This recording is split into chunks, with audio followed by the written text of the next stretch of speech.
Helping Seniors Television, all about improving quality of life for seniors. If you're a senior, know a senior, or plan to be a senior, then this show is for you. It's all about helping you develop your own aging plan so you can age actively and with dignity. Helping Seniors Television from the Helping Seniors Network of information, education, and resources. I'm Kerry Fink, and welcome to Helping Seniors Television.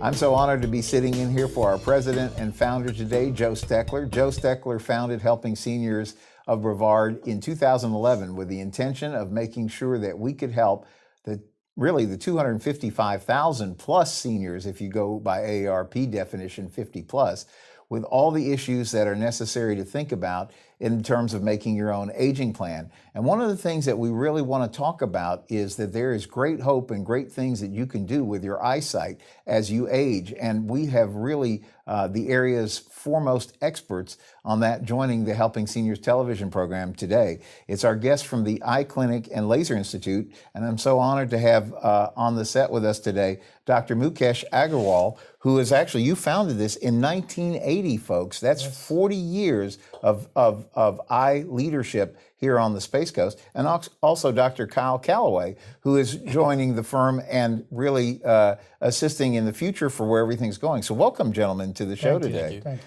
You know, one of the things that I guess we assume is inevitable is that as we get older, we would tend to think that is our eyesight going to diminish? And I know there's diseases that come into play. When you sit down with a patient for the first time, just generally, what would you tell a patient, like, here's what we're going to do to try to give you the best sight that you can have based on your circumstances? Basically, what happens is over the time, as we age, our eyesight changes, and we get situations like dryness of the eye, our tear production decreases, and the eyes get very dry. Sometimes it causes the vision to be affected. Sometimes it's very difficult, for people who have very extreme case of dryness, not only because of the decrease in production of the tears, but some medications they're taking, or they have some kind of like bad arthritis. The arthritis itself can lead to dry mouth, dry eyes, and dry joints, so that's a big problem. And then over the time, people develop cataracts. After 25 years of age, every day we're developing more and more of cataracts, which is a normal process. After 50 years of age, it's very evident that we're going to get cataracts, and that starts to affect vision. People get blurred vision, glare at night, and, a lot of problems. They can't get the driver's license even with the best of the glasses. So in those kind of cases, when the vision drops below 20/40, 20/50, then you have to think about the cataract surgery. Right. There are a lot of advancements in the cataract surgery, like no stitch surgery, small incision, multifocal lenses, and the latest is the laser cataract surgery, where we get the patient under the laser, and the laser does most of the work, and then we remove the cataract and put in a multifocal lens or a monofocal lens, and that will take care of the vision.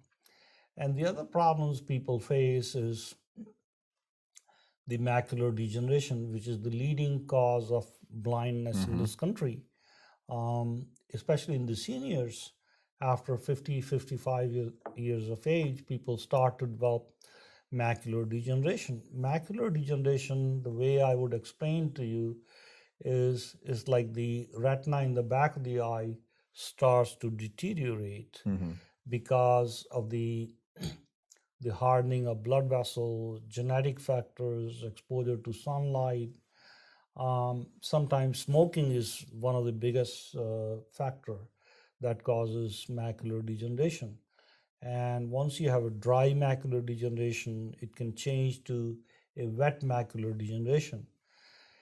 The wet macular degeneration I would describe like the dry macular degeneration, like the screen in the room is wallpaper that's deteriorating, and the wet macular degeneration is like there's a bubble or water underneath the wallpaper, causing the wallpaper to be a little Right. moved forward and causes leakage, and that causes the vision to decrease. So that's a pretty serious problem. In those kind of cases, we do some injections of Avastin, Lucentis, those kind of injections. They do help. And the other problems we face is the glaucoma, which is another major problem in people 50 and over. The glaucoma is a pressure buildup in the eye. And there are two types of glaucoma. One is narrow angle or narrow drain type, and the other one, most common, is the open drain type, which is the open angle glaucoma. The advantage to these things is once you know you have glaucoma, it usually sometimes don't cause any symptoms. They're detected by the routine eye exam. And once you know you have glaucoma, it can be treated with drops, and there are a lot of medications in the armamentarium. And once you start the drops, bring the pressure down, then we could do some laser to bring the pressure down. Basically saying, like, the sink is overflowing, you use the liquid plumber, that's the drops, and then you're doing the laser, which is like the roto-rooter. Okay. That's a good. So if those things don't work, then we go on to different procedures where we have a lot of new technology called MIGS, M-I-G-S. These are micro devices that we put inside the eye that keep on draining the fluid. And of course, there are some old-fashioned procedures where we create a relief valve in the eye, just like the pressure cooker, where we put in a little stent or create an opening. When the pressure builds up, it releases the pressure, and pressure comes down, and people are taken care of. They don't lose their eyesight. So those are some of the things, and the other problem we very much face in day-to-day life is the diabetic retinopathy. Most of the people in the above 40, they do get diabetes, and if they have diabetes for like 5, 10, 15 years, the diabetes becomes a blood vessel disease. It will affect the small blood vessels of the body. The blood vessels either get clogged up or they start to leak. So what happens is either people get numbness, tingling in the feet, then the kidneys get affected, and then the eyes get affected. In the eyes, the blood vessels in the back of the eye start to leak, which is called diabetic retinopathy. And we treat it with the laser, sometimes with the injections like Lucentis, Avastin, and Eylea. There's so many things. And then to the extent that if they don't respond very well, then we can inject some steroid implants like Luvian, and sometimes we do some laser PRP, pan-retinal photocoagulation, for the diabetes, to control the diabetes. Those are some of the most common things we deal with in ophthalmology that we deal with on a day-to-day basis. These are the most common things besides dry eyes and change of prescription. Maybe Dr. Callaway can add something. Yeah, so to go back a little bit, you talked about what is it when the patient's sitting in front of us? Right. And I think the most simplest thing, something that we don't want to overlook, is just listening to the patient. Mm-hmm. So the first time they come into us, we've never seen them before. It's a puzzle. Right. And I think that's part of why we love it so much, what we do, because it is piecing everything together. So it's listening. What is the patient telling you? What do they say? What's their medical history? What are they taking? What are they doing? Mm-hmm. And then most importantly, why do they come to you? You know, what's their visual problem? What are they noticing? And then you start to piece together, when you look at the eye, all these different things. So the dry eye, how's the pressure? Do we worry about glaucoma? You know, how's the back of the eye look? Do we worry about macular degeneration? And then you can start to break down, what do we need to treat first? What's secondarily on our list? And what are some things more for comfort for the patient? Right. And then you have those discussions with the patient. So just to kind of take it back a little bit, that's when they're first sitting down in the chair, that's what's going through our minds is what do we need to treat first, and what are we hearing from the actual patient there? And finally, and what, you know, again, it's not lost on me the fact that you guys have been really pioneering all of this for 40 some odd years. And I think you mentioned too that you guys were the first surgery center that existed like that. So I want to let me shift, because I've written down some questions we want to try to cover. Like if you're sitting at home and you're watching this and you're not sure what would be your next step, I'm sure that probably the next step would be to give you guys a call and set up an eye exam. And just so we get that, if you will, into the record, is there a phone number? How do people give you guys a call to connect for that?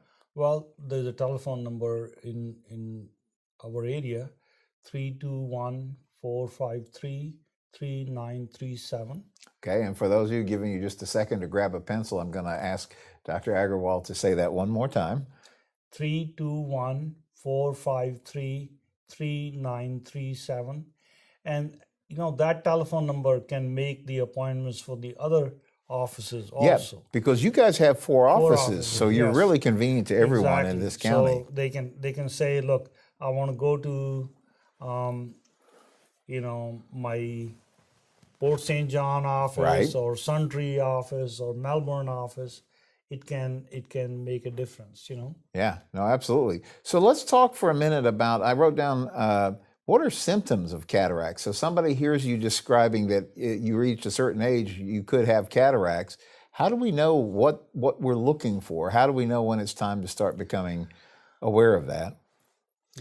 Yeah, I'll take it. I think that's a great question, because a lot of people don't realize just how much it's actually affecting them. So a lot of times they'll come in and they'll say, I've noticed maybe the vision's not as good as it used to be, but much more than that even. So the biggest one I hear in clinic is going to be when somebody comes in, they say, nighttime driving.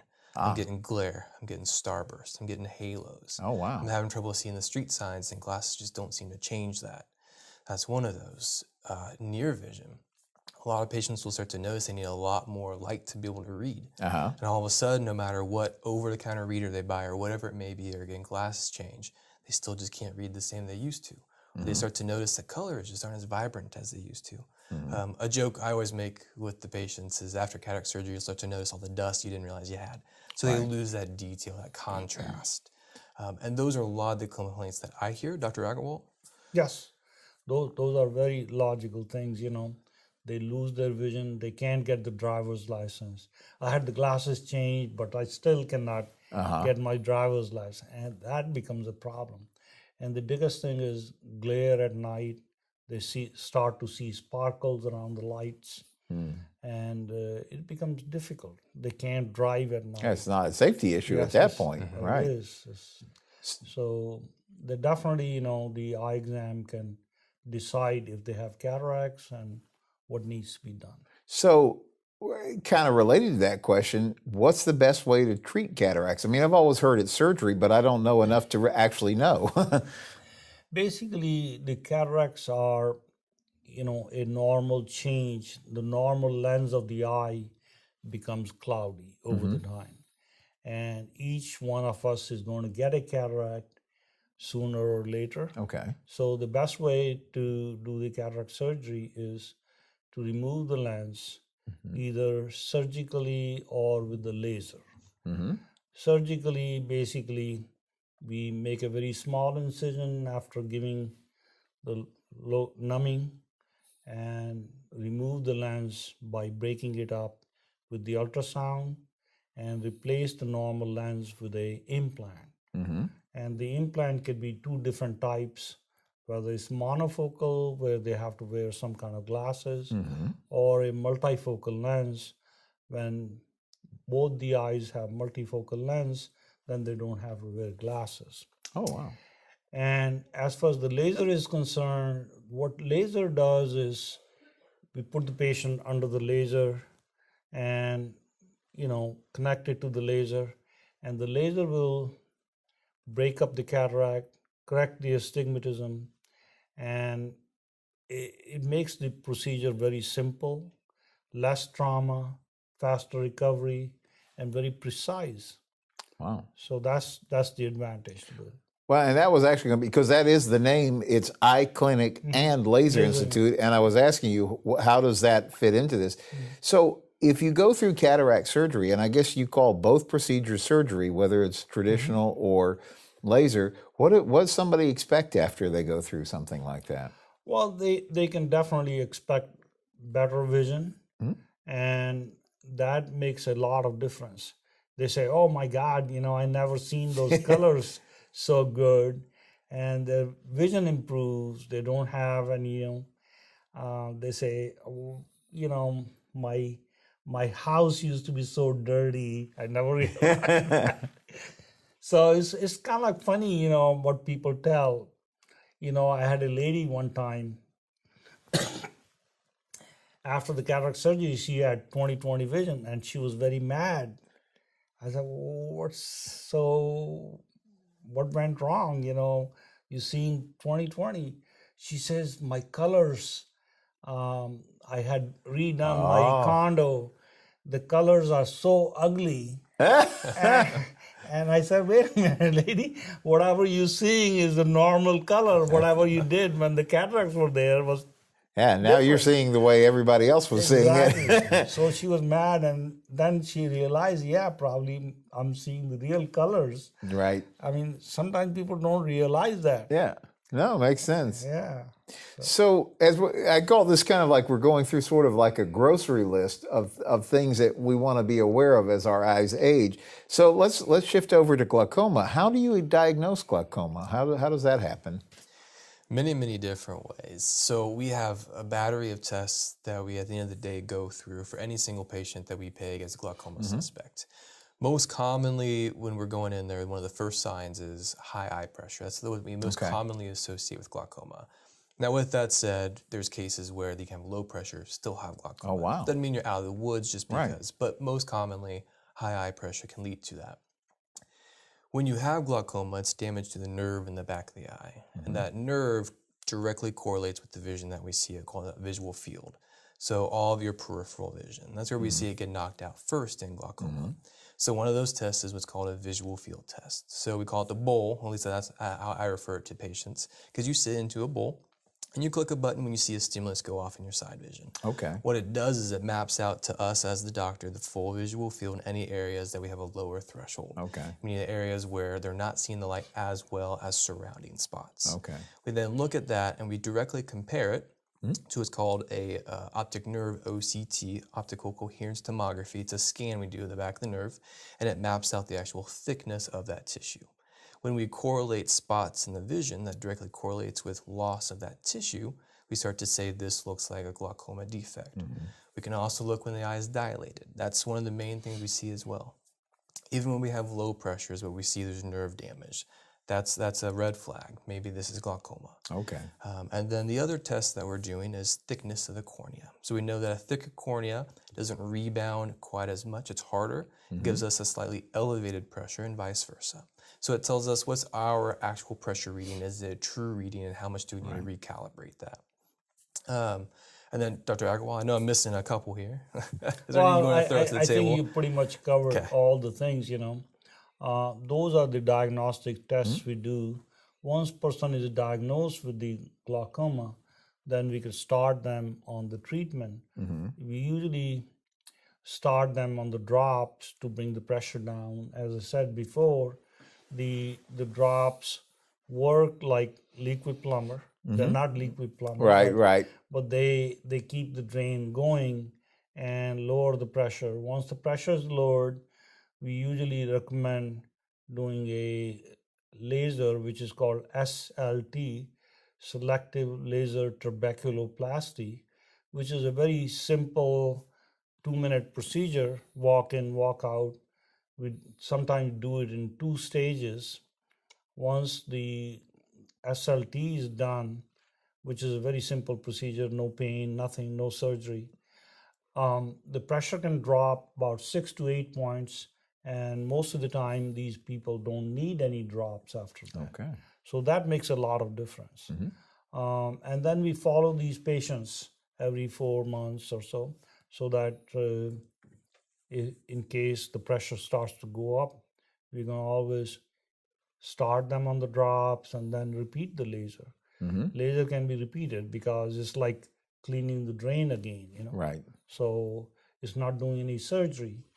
And basically those are some things, you know, unless the pressure is very high and, you know, those kind of cases, we have to do some surgery. Right. As I said, some kind of like a relief valve or shunt or MIGS, you know, those are some of the procedures we do.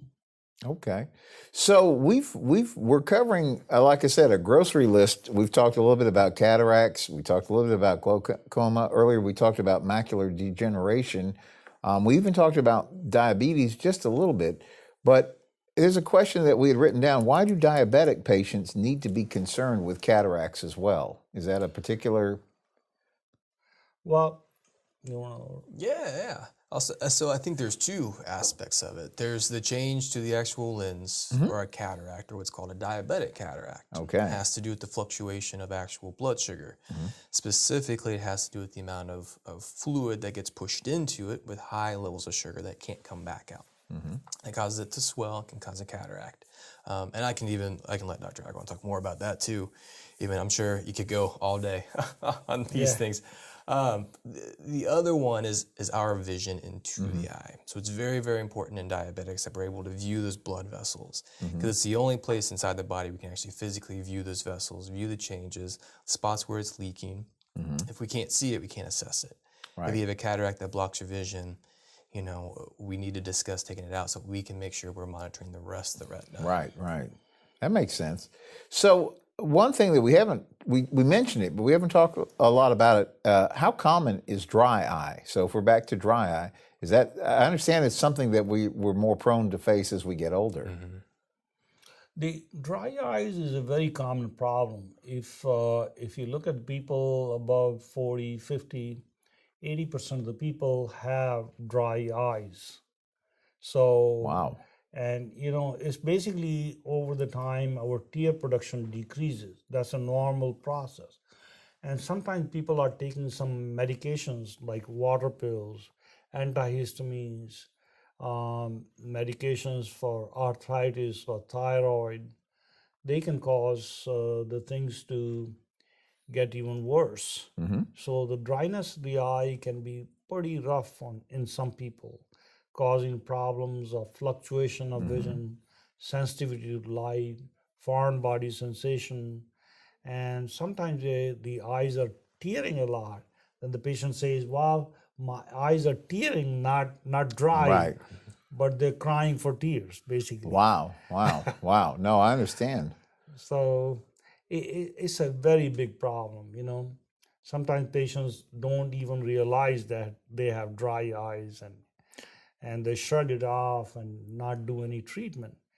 Basically, the treatment includes using tears, compresses, multivitamin, fish oil. Sometimes we put in little plugs to block the drain so that the tears, the little amount of tears they produce, stay in the eye longer. And then the other thing is there are new medications which are drops. They increase the tear production from the lacrimal gland. There are 2 medications on the market. One is Restasis and the other one is the Xiidra. And these medications do help, but they take time for them to start working. Right.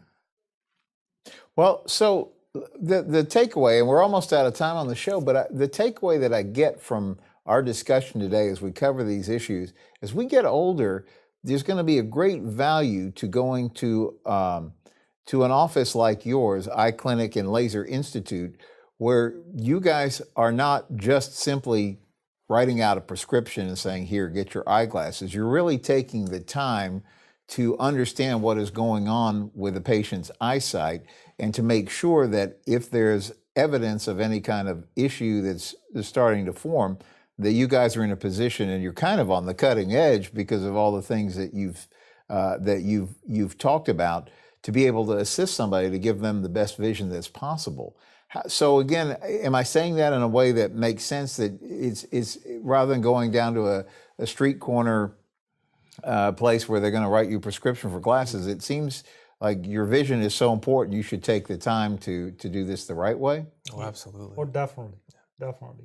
There's no other way, You have to be diagnosed properly and treated for any or all medical conditions. So we are literally out of time, but I want to get that phone number in one more time for the Eye Clinic and Laser Institute. So the telephone number, grab your pencil to give a call, get set up with an appointment. The number is 321-453-3937. And you guys have a great website too, with Yes. a lot of excellent information. I was looking at it. What is that website? Go ahead. It's just youreyeclinic.com. Well, that should be easy enough to It's remember. an easy one. Youreyeclinic.com. So thank you guys for being with us today. Very informative. Really appreciate you sharing this information. I'm Kerry Fink with Helping Seniors of Brevard. Have a great day. I'm Joe Steckler. Thank you for joining our program today. I'd like to remind you that our senior information line is available to you at 321-473-7770. There you can get help and direction that could be helpful for your specific situation or circumstances. The work of helping seniors is very important, but we can't do it alone. That is why our sponsors here in Brevard County are so important. I'd like to thank our many area sponsors, businesses, and medical providers who support the mission of helping seniors that help us carry the cost of our media efforts.